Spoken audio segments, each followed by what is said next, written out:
لبيك اللهم لبيك لبيك لا شريك لك لبيك إن الحمد والنعمة لك والملك لا شريك لك لبيك اللهم لبيك لبيك لا شريك لك لبيك. الحمدللہ والصلاة والسلام علی رسول اللہ وعلی آلہ واصحابہ اجمعین اما بعد. قال رسول اللہ صلی اللہ علیہ وسلم من حج للہ فلم یرفث ولم یفسق رجع کیوم ولدتہ امہ رب اشرح لی صدری ویسر لی امری واحلل عقدۃ من لسانی یفقہوا قولی. میں آپ تمام ناظرین کا استقبال کرتا ہوں ہمارے اس حج پروگرام میں. پچھلے ایپیسوڈ میں ہم نے وہ 7 کنڈیشنز دیکھی تھی جو فلفل ہونے، جو مکمل ہونے کے بعد ایک شخص کے لیے حج کرنا لازم اور ضروری ہو جاتا ہے. آج ہم یہ دیکھیں گے کہ حج کرنے جو شخص جا رہا ہے اسے کیا کیا تیاری کرنی چاہیے، کیا کیا پریپریشن کرنی چاہیے تاکہ اس کا مقصد حاصل ہو. اور مقصد کیا ہے؟ مقصد تو واضح ہے، حج المبرور، ایک ایسی حج جسے اللہ تعالیٰ قبول کر لے، جسے اللہ تعالیٰ ایکسیپٹ کر لے اور جس کا بدلہ کوئی نہیں ہے سوائے جنت کے. لیس لہ جزاء الا الجنہ. آج ہم صحیح بخاری کی ایک اور حدیث دیکھیں گے. یہ صحیح بخاری کتاب الحج میں ہے.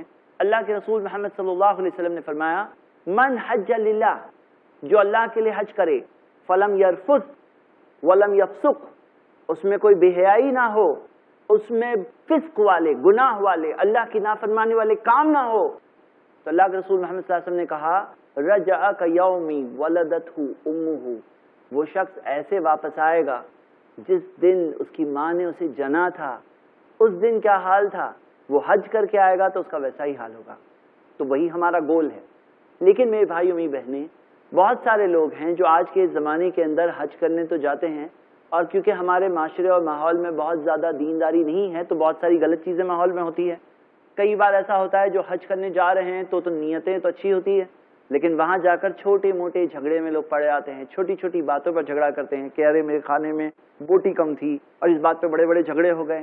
کئی بار چھوٹی موٹی چیزوں کے لیے جھگڑے کر کے حج مبرور کے ٹارگٹ کو لوگ مس کر جاتے ہیں. تو آج ہم سب سے پہلے تو یہ دیکھیں گے کہ کن کن وجہوں کی وجہ سے آپ حج کے پیسے خرچ کرو، محنت کرو، کوشش کرو، خرچہ کرو، قربانی دو، اور کرنے کے بعد بھی مقصد حاصل نہ ہو.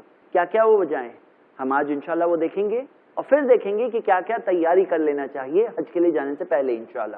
سب سے پہلی وجہ جس وجہ سے سارا کا سارا حج کا ثواب چلے جائے گا اور جا سکتا ہے، وہ ایک ایسا گناہ ہے جسے اللہ تعالیٰ نے کہا ہے کہ اللہ کے ساتھ کوئی شخص اگر کسی کو شریک کرتا ہے تو اللہ تعالیٰ اس گناہ کو کبھی معاف نہیں کرے گا. قرآن میں اللہ تعالیٰ نے کسی اور کی نہیں، خود نبی صلی اللہ علیہ وسلم کی مثال دی، اور سورہ زمر کی آیت ہے، سورہ نمبر 39 آیت نمبر 65، لئن اشرکت، اے نبی اگر آپ اللہ کے ساتھ کسی کو شریک کر دو، لیحبطن عملک، آپ کی سب نیکیاں برباد ہو جائے گی. اللہ اکبر. تو ہم دیکھتے ہیں کہ یہ ایک بہت بنیادی چیز ہے کہ ہم اللہ تعالیٰ پر ایمان رکھیں، اس بات کو مانیں کہ آسمان و زمین کا چلانے والا، ذرے ذرے پر کنٹرول صرف اللہ رب العالمین کا ہے. لا حول ولا قوت الا باللہ، نہیں ہے کوئی حرکت نہ قوت سوائے اللہ کی طرف سے. اللہ کے جیسا کوئی نہیں، اور ہمیں ساری ہماری عبادتیں صرف اللہ تعالیٰ کے لیے خالص کر دینا چاہیے. دوسری وجہ جس وجہ سے ہمارا حج کا ثواب پورا برباد اور ضائع ہو سکتا ہے، وہ ایک ایسی چیز ہے کہ حج کے اندر اگر ہم ایسے ایسے کام کریں جو نہ قرآن میں ہے، نہ پیارے نبی محمد صلی اللہ علیہ وسلم سے ثابت ہے، اور اگر ایسے کام ہم حج میں جو عبادت ہے اگر ہم کر کے آئیں تو وہ حج کیسے قبول ہو سکتا ہے؟ آپ کو پتا ہے قرآن میں اللہ تعالیٰ نے ہمیں وارننگ دی. سورہ حجرات کی آیت ہے، سورہ نمبر 49 آیت نمبر 1، یا ایھا الذین آمنوا، اے ایمان والو، لا تقدموا بین یدی اللہ ورسولہ واتقوا اللہ، اے ایمان والو اپنے آپ کو اللہ اور اس کے رسول کے آگے مت کر دو، واتقوا اللہ، اللہ سے ڈرو. اب جہاں پہ اللہ کے رسول محمد صلی اللہ علیہ وسلم کے قدم رک گئے تو وہاں پر ہمارے بھی قدم رک جانے چاہیے. کئی بار ایسا ہوتا ہے کہ بہت سارے لوگ جب حج کرنے جاتے ہیں تو بہت ہی جذبے میں آ جاتے ہیں، اور جذبہ اچھی چیز ہے، جذبہ بہت ہی اچھی چیز ہے، لیکن جذبے کے ساتھ اگر رہنمائی نہ ملے اور صحیح راستہ نہ ملے تو ایک انسان کئی سارے ایسے کام کر بیٹھے گا جو بالکل غیر ثابت شدہ ہے. ہم دیکھتے ہیں کہ بہت سارے لوگ جب حج کرنے جاتے ہیں اور جذبہ ہی جذبہ ہوتا ہے ان کے اندر، تو ایسا بھی ہو چکا ہے کہ لوگ بجلی کے کھمبے چومتے ہوئے ملے ہیں کہ بجلی کا کھمبا جا کے چوم رہے ہیں، بالکل جذبے میں آ گئے، یا کہیں پہ بھی جا کر وہاں کی مٹی کو اٹھا کے جیب میں ڈال دیتے ہیں، بہت جذبہ آ گیا۔ دیکھیں جذبہ ایک اچھی چیز ہے، لیکن ساتھ میں ڈائریکشن بھی تو ملنا چاہیے۔ مان لیجئے کہ ایک انسان کو جانا ہے کہیں پر اور گاڑی فل سپیڈ میں دوڑائے لیکن دوسرے ڈائریکشن میں ہی دوڑائے، تو وہ دوڑانے سے تھوڑی منزل کے قریب پہنچ جائیں گے۔ تو میں اپنے بھائیوں اور بہنوں کو ابھارتا ہوں کہ آپ حج کرنے جا رہے ہیں، جب اتنی بڑی اللہ کے لیے قربانی دے رہے ہیں تو تھوڑا کچھ گھنٹے کی اور قربانی دے دیجئے اور حج کے طریقے کو سیکھ بھی لیں۔ اللہ کے رسول محمد صلی اللہ علیہ وسلم نے کہا خذوا انی مناسککم، مجھ سے اپنے حج کے مناسک لے لو، حج کرنے کا جو طریقہ ہے نا وہ مجھ سے لے لو۔ تو ہم دیکھتے ہیں کہ دنیاوی معاملات کے اندر ہمیں اجازت دی گئی ہے اسلام میں ہمیں دنیاوی معاملات میں پوری اجازت ہے۔ مثال کے طور پر اب آپ کون سے قسم کا لیپ ٹاپ استعمال کرنا چاہتے ہو یا کون سی قسم کا گلاس استعمال کرنا چاہتے ہو، یا ٹیبل کا کلر وائٹ رکھنا چاہتے ہو یا یلو رکھنا چاہتے ہو، اس میں تو اختیار ہے ہمیں۔ قرآن میں اللہ تعالیٰ نے کہا، سورہ بقرہ کی آیت ہے، اللہ ہی تو ہے جس نے تمہارے لیے بنایا جو کچھ زمین پر ہے، جو کچھ زمین پر ہے اللہ تعالیٰ نے کہا میں نے تمہارے لیے تو بنایا ہے۔ اب زمین پہ لیپ ٹاپ بھی ہے، یہ پانی کا گلاس بھی ہے، ٹیبل بھی ہے، اللہ نے کہا میں تمہارے لیے تو بنایا ہے۔ لیکن زمین میں شراب بھی ہے تو اللہ تعالیٰ نے بتا دیا کہ شراب حرام ہے۔ لیکن عبادت کے اندر ایسا قاعدہ نہیں، عبادت کے اندر قاعدہ یہ ہے کہ ہم کچھ بھی کریں اللہ تعالیٰ کے لیے ایسا ہے کہ اللہ قبول ہی کرے گا، ایسا نہیں۔ پیارے نبی محمد صلی اللہ علیہ وسلم نے کہا، صحیح بخاری کی حدیث ہے، جلد 3 حدیث نمبر 861، من احدث فی امرنا ھذا ما لیس منہ فہو رد، جو اس دین میں کوئی ایسی چیز لائے گا جو ثابت حصے میں سے نہیں ہے وہ چیز ریجیکٹ ہو جائے گی۔ تو دین میں عبادت میں اگر ہم کچھ بھی اپنی طرف سے نکال کے لے کر آ جائیں تو نبی صلی اللہ علیہ وسلم نے تو واضح طور پر بتا دیا فہو رد، اٹ از ریجیکٹڈ، وہ چیز رد ہو جائے گی۔ اب جیسے مثال کے طور پر آپ اگر پیپر لو، بہت اچھی قسم کا پیپر لے لو، ایک اچھی قسم کی ڈیزائن بنا کر نئی نوٹ چھاپ دو، تو آپ کی بنائی ہوئی نوٹ چاہے کتنا بھی اچھا پیپر کیوں نہ لے لیں، کتنی بھی اچھی ڈیزائن کیوں نہ ہو، وہ قبول تھوڑی ہونے والی مارکیٹ میں تو صرف گورنمنٹ کی دی ہوئی نوٹ قبول ہوگی۔ تو اعمال کے اندر، عبادت کے اندر صرف وہی عمل قبول ہونے والا ہے جو قرآن کے مطابق ہو یا پیارے نبی محمد صلی اللہ علیہ وسلم کی سنتوں کے مطابق ہو۔ ہم پیچھے والے ہیں، ہم اتباع کرتے ہیں، ہم پیروی کرتے ہیں نبی صلی اللہ علیہ وسلم کی۔ انہوں نے کہا کہ مجھ سے لے لو حج کے مناسک، تو میرے بھائی اور میری بہنیں اس میں اپنے اس چیز کو ویسٹ نہ ہونے دو، تھوڑا سا وقت لگا دو اور سیکھ لو انشاءاللہ۔ بہت آسان طریقے سے ہم لوگ سیکھیں گے اور بہت سمپل ہے، بہت ہی سمپل ہے۔ لوگ صرف ڈرا کے رکھتے ہیں بہت ہی مشکل ہے، یہ ڈرانے والی باتیں ہیں، ایسا کچھ ہے نہیں۔ جیسے کہ آپ دیکھیں گے انشاءاللہ آسان طریقے سے ہم حج کا سفر مکمل کر کے وہ حج کے اجر کو کما کر انشاءاللہ آ سکتے ہیں، جس سے ہمیں دنیا اور آخرت دونوں میں فائدہ ملے۔ تیسری وجہ جس وجہ سے اجر ضائع ہو جائے گا اور وہ ہے ریاکاری اور دکھاوا۔ بہت سارے لوگوں کے اندر یہ ہوتا ہے کہ لوگ مجھے کہیں کہ حاجی صاحب بن گئے اور حج کر کے آ گئے ہیں، تو لوگ بتایا کہ بھئی حج کر کے آئے ہیں، یہ حاجی صاحب ہے، تو ٹائٹل چاہیے انہیں تھوڑا سا نام چاہیے۔ کئی بار ایسا ہوتا ہے کہ آدمی کی نیت ہوتی ہے کہ میں اللہ کے لیے کر رہا ہوں لیکن تھوڑا سا دکھا بھی دیتا ہوں، 90% اللہ کے لیے، 10% دکھانے کے لیے۔ سوال یہ ہے کہ اگر کسی کی نیت ایسی ہو کہ موسٹلی تو اللہ کے لیے، تھوڑا بہت دکھانے کے لیے بھی ہے۔ کئی لوگوں کا ایسا معاملہ ہوتا ہے، حج کرنے کے لیے جا رہے ہیں تو جانے سے پہلے ایک دکھاوا ہوتا ہے، آنے کے بعد ایک دکھاوا ہوتا ہے۔ ایک بات واضح کر دوں، یہ دکھاوے کی بات دل کے اندر ہوتی ہے، لوگوں پہ ججمنٹ نہ لگاتے پھریں کہ یہ تو دکھاوے کے لیے کر رہا ہے، وہ اس کے دل کے اندر کی بات، ہمیں نہیں کہنا ہے کچھ۔ آدمی خود اپنے دل کا جائزہ لے گا۔ آپ سب جب یہ بات سن رہے ہیں تو خود اپنا محاسبہ کریں، خود اپنا جائزہ لیں، دوسروں کے اوپر لیبل لگانے کے لیے ہم لوگ یہ بات نہیں کر رہے ہیں پلیز۔ لیکن خطرہ کیا ہے؟ سوال کیا ہے؟ سوال یہ ہے کہ اگر کسی کی نیت ہو موسٹلی اللہ کے لیے، تھوڑا سا دکھانے کے لیے، تو چلے گا یا نہیں چلے گا؟ میں آپ کو ایک حدیث بتاتا ہوں جو امام بزار نے جمع کیا ہے، اور یہ حدیث کی تحقیق صحیح ترغیب میں ہے، حدیث صحیح سند سے ہے۔ اللہ کے رسول محمد صلی اللہ علیہ وسلم نے فرمایا کہ اللہ کہتا ہے انا خیر الشریک فمن اشرک معی شریکا فہو لشریکی، جو شریک کیے جاتے ہیں ان میں سب سے اچھا ہوں، اگر میرے ساتھ کسی کو شریک کرو گے تو شریک کے لیے رکھو، مطلب میرے ساتھ میں اگر کسی کو شریک کرتے ہو تم تو وہ شریک کے لیے ہے۔ مطلب کیا؟ مطلب مثال دے رہا ہوں میں، مان لیجئے 2 پارٹنرز ہیں، 2 پارٹنرز میں ایک پارٹنر کہتا ہے ایک کام کرو میرا حصہ بھی تم ہی رکھو، تو ہم لوگ کہیں گے کتنا اچھا ہے، اپنا شیئر دے دیا۔ اللہ رب العالمین نے کہا کہ میرے ساتھ اگر کسی کو تم شریک کرو گے تو شریک کے لیے ہی رکھو۔ اور پھر اللہ کے رسول محمد صلی اللہ علیہ وسلم نے کہا ایھا الناس اخلصوا اعمالکم، اے لوگوں اپنے اعمال میں اخلاص رکھو، سنسیئرٹی رکھو، خالص رکھو، صرف پیور رکھو، اللہ کے لیے رکھو۔ ولا تقولوا هذه للہ وللرحیم، یہ مت کہو یہ اللہ کے لیے کر رہا ہوں اور رشتہ داری کے لیے کر رہا ہوں، کیونکہ اگر ایسا معاملہ ہے فإنها للرحم وليس لله منها شيء، کیونکہ پھر تو وہ صرف رشتہ داری کے لیے ہوا، اللہ کے لیے کچھ نہیں ہے۔ ولا تقولوا هذه للہ ولوجوهکم، یہ مت کہو یہ اللہ کے لیے اور تمہیں دکھانے کے لیے، تمہیں خوش کرنے کے لیے ہے۔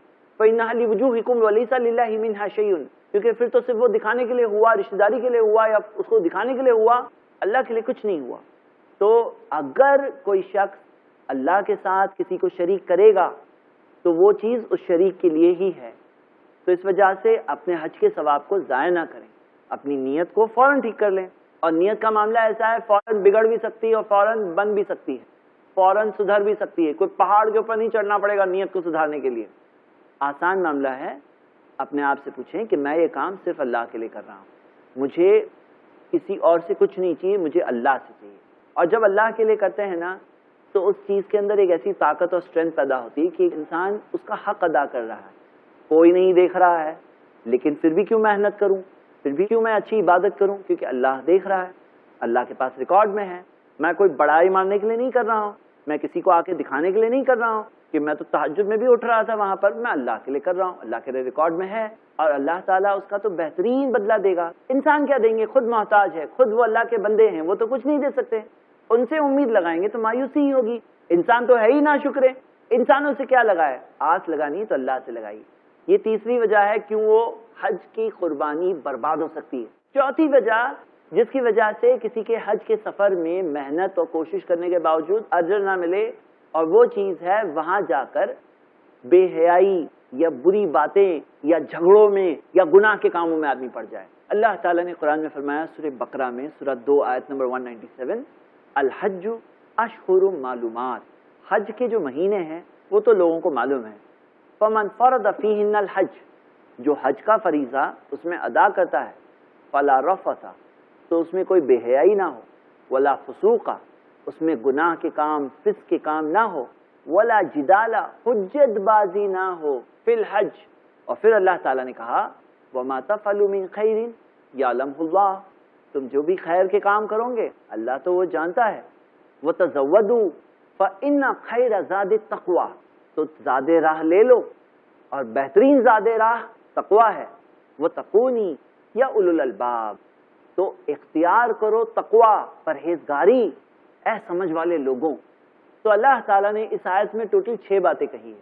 میں خود آپ کو ایک ہوم ورک دے رہا ہوں، سورہ بقرہ کی آیت نمبر 197 ہے، اسے کھولیے، ایک بار بہت اچھی طرح سے پڑھیے اور دیکھیے کہ کون سی وہ 6 باتیں ہیں اور 6 باتیں آپ کو کلک ہوئی یا نہیں ہوئی۔ تو ہم یہ دیکھتے ہیں کہ یہاں پر اللہ تعالیٰ نے جو کہا کہ فلا رفث ولا فسوق ولا جدال، حج کے اندر بے حیائی نہیں ہونی چاہیے، ولا فسوق، گناہ کے کام نہیں ہونا چاہیے، ولا جدال، حجت بازی نہیں ہونی چاہیے۔ تو یہ حجت بازی سے بچنا، اپنے آپ کو اس چیز کے تعلق سے مینٹلی ریڈی کرنا کہ میں وہاں جا رہا ہوں اللہ کے لیے، اور اپنے آپ کو میں اور اچھا بناؤں گا، اچھے ہو اور اچھا بناؤ، نیک ہو اور نیک بناؤ، نہیں ہو نیک تو نیک بنو، اور نیک بننے کی عادت ہو جائے گی انشاءاللہ تو واپس آ کے بھی نیک رہیں گے انشاءاللہ۔ تو ہم دیکھتے ہیں کہ ایک انسان عادت بنائے اور ایک پابند بنے، اپنی زبان پہ تھوڑا کنٹرول رکھے، زبان آپ کے حج کے پورے ثواب کو برباد کر سکتی ہے۔ تو جیسے اللہ کے رسول محمد صلی اللہ علیہ وسلم کی حدیث ہے من صمت نجا، جو خاموش رہا وہ بچ گیا۔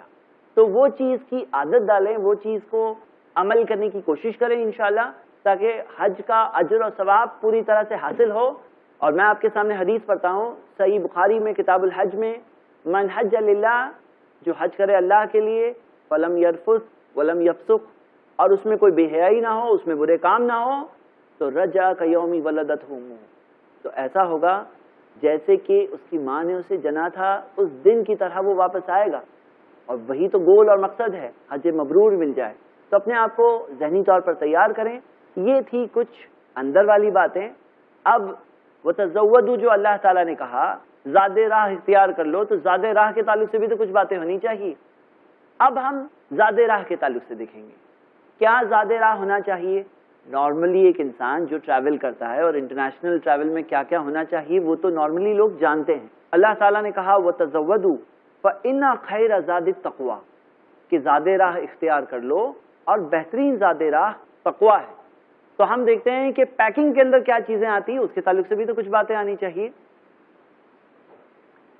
نارملی حج کی بیگ جب آپ پیک کریں تو کچھ چیزوں کو کیری کرنا نہ بھولیں.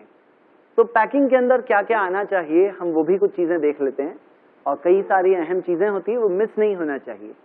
تو چاہے اس طرح کی بیگ ہو یا کئی بار ٹور آپریٹرز اپنی خود ایک چھوٹی بیگ دیتے ہیں، وہ بیگ آپ استعمال کر رہے ہیں، اس میں کوئی حرج نہیں.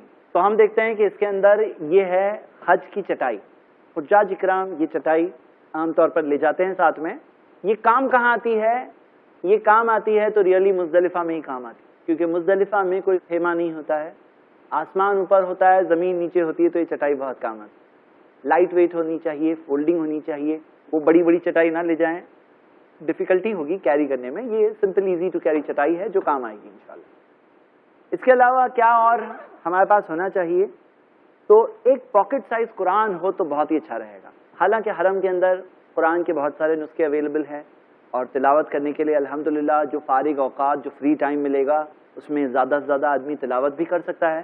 لیکن ایک قرآن اگر آپ پرسنل خود کا کیری کریں، خاص طور سے میں یہ ریکمینڈ کروں گا کہ اگر آپ اس سفر پر جا رہے ہیں، ایک نیک کام کے لیے جا رہی ہے، تھوڑے سے پیسے اور خرچ کریے، ایک ٹرانسلیشن والا قرآن حاصل کریے. انشاءاللہ یہ کاپی سے ایک آپ ارادہ کر سکتے ہیں کہ جو فارغ وقت ملے گا اس میں آپ اللہ کے کلام کو سمجھنے کی کوشش بھی کریں گے. لیکن اگر ہمارے دل پر تالا نہیں لگا ہے، ہمارا دل کھلا ہے، تو ہم اس کتاب پر ضرور غور کریں گے. اور اس سے بہتر کیا ہو سکتا ہے کہ وہاں جب آپ کعبہ کے سامنے ہوں اور جب آپ کو ایک اتنے پاک سفر پر جانے کا موقع ملا ہے، تو جو زبان آپ آسانی سے پڑھتے ہیں، انگلش پڑھتے ہیں یا اردو زبان میں، آپ قرآن کا ترجمے والا اور تفسیر والا ہو تو اور بہتر ہوگا، وہ لے سکتے ہیں. پاکٹ سائز ہو تو جہاں وقت مل گیا وہاں آپ انشاءاللہ زیادہ سے زیادہ پڑھنے کی کوشش کر سکتے ہیں. آپ کے پاس ہی ہوگا، بھاری نہیں ہوگا، تو بار بار جب آپ حرم جائیں گے تو ساتھ میں ایک چھوٹی بیگ میں کیری بھی کر سکتے ہیں انشاءاللہ. اس کے علاوہ حج کے سفر پر آپ جا رہے ہیں تو ساتھ میں کچھ دعا کی کتابیں ہوں تو کتنا اچھا. تو دعا کی کتاب میں خاص طور سے میں آپ کو ابھارتا ہوں کہ کوئی ایسی دعا کی کتاب لیجیے جس میں دعاؤں کے ساتھ ساتھ اس کا ترجمہ بھی دیا ہو، تاکہ دعا پڑھ رہے ہیں تو ساتھ میں دل بھی غور کرے کہ میں کیا پڑھ رہا ہوں، میں اللہ تعالیٰ سے کیا کہہ رہا ہوں. اور ساتھ ساتھ میں آپ کو ابھاروں گا کہ کوئی ایسی کتاب حاصل کریے جس میں ساتھ ساتھ میں حوالے بھی دیے، تاکہ حوالوں میں ہم چیک کر سکیں کہ ہم جو دعا پڑھ رہے ہیں وہ پیارے نبی محمد صلی اللہ علیہ وسلم سے ثابت ہے یا نہیں. تاکہ ہم جو عبادت کریں، جتنی بھی تھوڑی بھی عبادت ہمیں کرنے کا موقع ملتا ہے، ایک انسان کوشش تو یہی کرے گا نا کہ اس میں اسے زیادہ سے زیادہ اجر ملے. تو اجر تو اسی چیز پر ملے گا جس پر نبی صلی اللہ علیہ وسلم سے ثبوت ملتا ہے. آپ انگلش، اردو، جس کسی زبان کو سمجھتے ہیں اس زبان میں الحمدللہ اکثر زبانوں میں یہ کتابیں موجود ہیں اور آپ یہ پڑھ سکتے ہیں، اور اس کے ذریعے الحمدللہ اپنی عبادتوں میں اور بہتر رزلٹس لانے کی کوشش کر سکتے ہیں. اس کے علاوہ حج اور عمرہ کے متعلق اچھی کوئی ثابت شدہ کتاب ہو جس میں صحیح باتیں دی ہوئی ہو تو ایسی کتابیں بھی حاصل کریں. یہ بھی ایک اچھی چیز ہے جو آپ کے بیگ میں ان تمام چیزوں کے لیے جگہ ضرور ہونی چاہیے انشاءاللہ. اس کے علاوہ اور کیا چاہیے؟ تو میں آپ سب کو مشورہ دیتا ہوں کہ ایک دو اچھی بیڈ شیٹ ضرور لے جائیے. یہ کہاں پر کام آئے گی؟ یہ مینا کے دنوں میں بھی کام آئے گی، وہاں کی بیگ میں آپ کیری کر سکتے ہیں. ایک اور کام نکل آتا ہے کئی بار، کبھی کبھار ایسا ہوتا ہے کہ کچھ ٹور آپریٹرز ایک ہی روم میں بہت سارے لوگوں کو ڈال دیتے. پہلے سے بات کر کے جائیے. تو میں نے کئی کیسز میں دیکھا ہے جہاں پہ یہ چادروں کو لگا کر اپنا کمپارٹمنٹ بنا لیتے ہیں لوگ الحمدللہ. تو عین وقت پر کچھ رسی باندھ کر، کلپس لگا کر یہ پارٹیشن کا کام بھی کر سکتا ہے. تو وہ چیز کا بھی ایک فائدہ ہے کہ انشاءاللہ آپ اس سے اٹھا سکتے ہیں. اس کے علاوہ ایک جوتے کی بیگ رہے تو وہ بھی کام آتی ہے، کیونکہ آپ کو پتا ہے بہت سارے لوگ جو حرم میں جاتے ہیں انہیں ایک تھنکنگ ہے، ان کی تھنکنگ یہ ہے کہ وہاں جا کر کسی کے بھی جوتے اٹھا کے نکل سکتے ہیں اور کہتے ہیں کہ میں نے اپنے جوتے تو چھوڑے تھے، میں نے اپنے چپل چھوڑے تھے، میں کسی کی بھی چپل اٹھا کے جا سکتا ہوں. انہیں لگتا ہے کہ یہ بات تو صحیح ہے، اس میں کوئی مشکل نہیں ہے. تو اپنی خود کی جوتے کی بیگ ہو، اس میں ہمارے جوتے سیف ہو تو وقت ضائع نہیں ہوتا ہے. پیسوں سے زیادہ وہ جو وقت اور تکلیف ہوتی ہے نا اس سے آدمی بچ جاتا ہے. ہاں یہ الگ بات ہے کہ آج الحمدللہ وہاں پر سعودی گورنمنٹ نے انتظام رکھا ہے کہ سارے گیٹس پر پلاسٹک کے رول لگے ہوئے ہیں، اس میں سے ایک رول میں سے ایک پلاسٹک نکالو اور اس میں اپنے چپل کو ڈال سکتے ہو. لیکن کبھی حج کے ٹائم پر رش میں کہیں کہیں رولز ختم ہو گئے ہو، ریفل نہ ہوئے ہو، ایسی مشکل ہو سکتی ہے، تو اپنی خود کی بیگ ہو اس میں اپنے چپل کو ڈال دیے، سیف ہمارے ساتھ رہیں. جس کسی گیٹ سے انٹر کرتے ہیں تو دوسرے گیٹ سے باہر بھی نکل سکتے ہیں. یہ بھی ایک چیز ہے. ہاں یہ الگ بات ہے کہ اگر مجبوراً آپ کے پاس کوئی بیگ نہ ہو تو یہ کریے کہ ایک جوتا اس ڈبے میں ڈالیے اور دوسرا جوتا اس شو ریک میں رکھیے، یہ بھی ایک طریقہ ہے۔ اس کے علاوہ یہ ہے کہ نمبر یاد رکھیے، کیونکہ شو ریکس ایک جیسی دکھتی ہیں تو اس کے اوپر نمبر لگا ہوتا ہے، تو نمبر یاد رکھیں گے تو آپ کو یاد رہے گا کہ میں نے اپنا چپل کہاں رکھا تھا، تو یہ بھی ایک اچھا طریقہ ہو سکتا ہے۔ عام طور پر لوگ جو چپل اٹھاتے ہیں تو شو ریک میں سے اکثر نہیں اٹھاتے ہیں تو باہر گیٹ پہ چھوڑے ہوئے چپل ہے نا، وہ بالکل سمجھ لیجئے کہ مال غنیمت، کوئی بھی اٹھا کر کے لے کے نکل جائے گا کبھی بھی۔ اس کے علاوہ کچھ چھوٹی چھوٹی چیزیں جیسے کلپس ہے یا رسی ہے، اس سے بڑا بنڈل بھی کیری کر سکتے ہیں، جس سے عین وقت پر ایمرجنسی میں، جیسے میں نے بتایا، پارٹیشن بنانے میں بھی کام آ جاتے ہیں، کبھی ایمرجنسی کپڑے دھونے پڑے اسے سکھانے میں بھی کام آ جاتے ہیں۔ اس کے علاوہ نیل کٹر کیری کر لیں، وہاں پر تیاری کریں گے حج کے احرام کے لیے تو تب کام آ سکتی ہے۔ اور کینچی ہے، کینچی کیا کام آنے والی؟ کینچی احرام سے نکلنے کے لیے بہنوں کے لیے جو انہیں ایک انگلی کے جوائنٹ کے برابر جو انہیں بال کٹ کرنا ہے تو اس میں انشاءاللہ عین وقت پہ ڈھونڈنا نہیں پڑے گا یا کسی اور سے بورو نہیں کرنا پڑے گا، آپ کی خود کی کینچی آپ کے پاس ہوگی۔ لیکن ظاہر سی بات ہے کہ ہینڈ بیگ میں یہ دونوں چیزیں نہیں ہونی چاہیے، کیونکہ آج کل سیکیورٹی کے طور پر ہینڈ بیگ میں کینچی وغیرہ الاؤڈ نہیں ہے، کانفسکیٹ ہو جائے گی، وہاں تک پہنچے گی نہیں، تو اسے فائنل پیکنگ میں رکھیے۔ اور اس کے علاوہ یہ ریزر، آف کورس ریزر داڑھی شیو کرنے کے لیے نہیں ہے، کم سے کم حج کرنے جا رہے ہو، اللہ کے رسول محمد صلی اللہ علیہ وسلم کے حکم پر ابھی تو عمل کرو۔ نبی صلی اللہ علیہ وسلم نے فرمایا اوفلھا، اپنی داڑھی کو چھوڑو، الحمدللہ، چلیے آگے بڑھیے۔ یہ احرام کی تیاری میں کام آ سکتے ہیں، کبھی ایمرجنسی میں بال شیو کرنا ہو تو وہاں بھی کام آ سکتی ہے، یہ ایک کام کی چیز ہے جو ہونا چاہیے۔ آف کورس ہینڈ بیگ میں مت رکھیے۔ اس کے علاوہ کیا پیکنگ میں نہیں ہونا چاہیے؟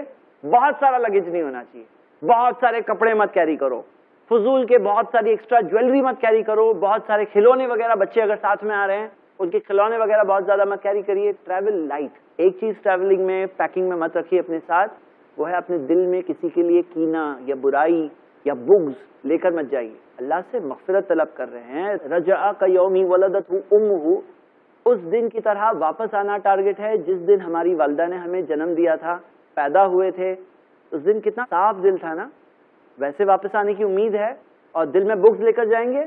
خود تو اللہ سے مغفرت طلب کر رہے ہیں لیکن خود نہیں معاف کرنا چاہتے ہیں لوگوں کو۔ آپ اور میں، ہم سب جب چاہتے ہیں کہ اللہ تعالیٰ ہمیں معاف کریں تو کیا ہمارے لیے ضروری نہیں کہ ہم لوگوں کو معاف کریں، لوگوں کے لیے اپنے دل کو خالی کر دیں؟ ایک اور چیز کریے کہ توبہ کر کے جائیے۔